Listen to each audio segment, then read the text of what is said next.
Welcome to the Audiology film, which has been produced to supplement the information that your audiologist gave you when your child was diagnosed with a hearing loss. This film is designed for you to watch in the comfort of your own home and explain very simply what type of hearing loss your child has and more importantly what it means in simple terms. So hearing loss in infants and children may be of three types.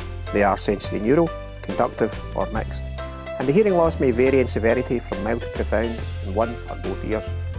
Causes can range from infections during pregnancy such as rubella, or problems at birth such as anoxia, which is a lack of oxygen at birth, or it can be congenital and passed through the family. Sometimes we have no idea what the cause of hearing loss may be. Firstly, your child may have a sensorineural loss. What is that? Well, while you're listening to this film, sound is travelling from the speaker through the ear to your pinna. The pinna guides the sound down your ear canal to your eardrum. At this point, your eardrum will vibrate and the sound will pass through the eardrum and through three bones in your middle ear, where the sound will continue to the cochlea. The cochlea sits just behind the pinna and is shaped like a snail shell. Inside the cochlea, there are thousands of rows of hair cells, and their job is to take the sound that you're hearing right now, and they change that sound from a sound to an electrical signal, which is then sent to your brain, which will interpret these signals as speech, music, or whatever you're listening to. The hair cells have a certain shape, but for this film, let's consider the hair cells are shaped a bit like the Alps, triangular with a nice point at the top, which pierces the clouds. So within your cochlea, these hair cells will be arranged like a nice pointed mountain range. However, with a sensorineural hearing loss, a lot of these pointed hair cells will have lost their points and are now blunt, which means the signal sent to your brain will now be a little smudged and unclear for the brain to process. So what does that mean for your child?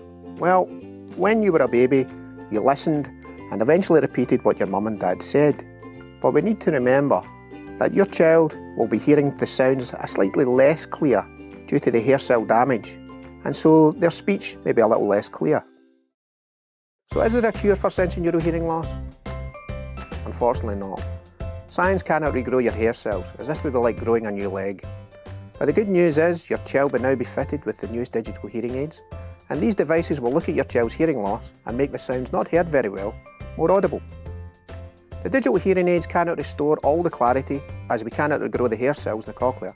What we do know that with continued use of a digital aid all day every day, these aids will provide stimulation to the brain, enabling it to improve your child's ability to hear and speak and develop well as they grow up.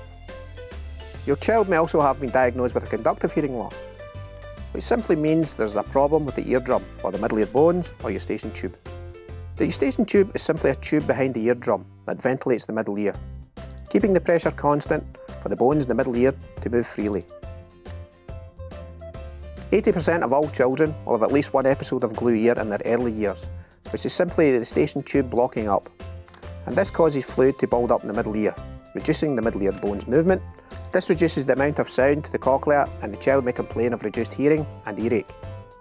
Good news, glue ear will fix itself in 95% of cases and will become less of a problem as your child grows, as the eustachian tube widens and lengthens.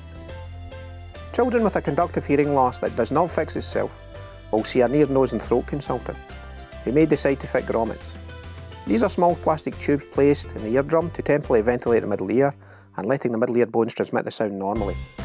Some children may have problems with the eardrums and middle ear bones, and these too will be seen by an ear, nose and throat consultant, who may be able to rectify future problems. Usually conductive hearing losses in children are not permanent, and are generally short-lived and rectified on their own, or by the ear, nose and throat consultant, or simply by using a digital hearing aid for a limited period of time. In the event that your child has a sensorineural hearing loss, he or she will also see various professionals called a multidisciplinary team that will provide a holistic team approach to make sure your child develops to the best of their abilities. Now we shall hear from these members of the team and how their expertise will benefit your child.